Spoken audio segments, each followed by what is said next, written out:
Bonjour, aujourd'hui, comme ces dernières semaines d'ailleurs, je vous propose une recette très colorée.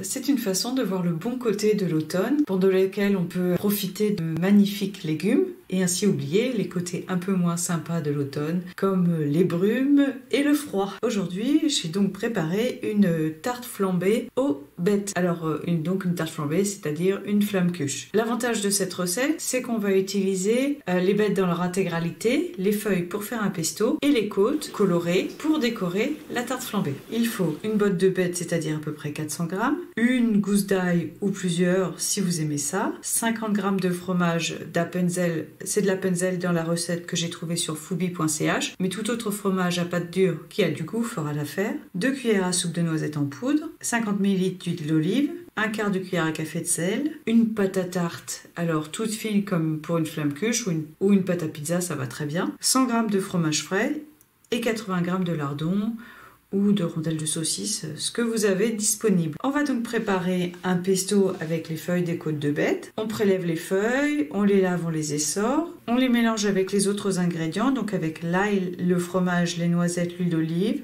On mixe ça et on réserve. Pour les côtes, on va les couper en tronçons de taille à peu près égale. On les cuit d'une minute dans l'eau bouillante. On égoutte et on passe rapidement dans l'eau bien froide.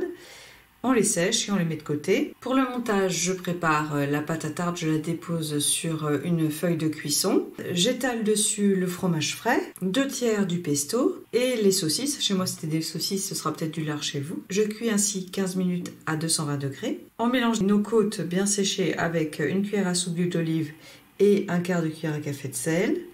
Je mélange bien et ensuite je les dispose de façon assez géométrique sur la tarte et on remet la tarte au four pour 10 minutes à 180 degrés et on va servir avec le reste de pesto.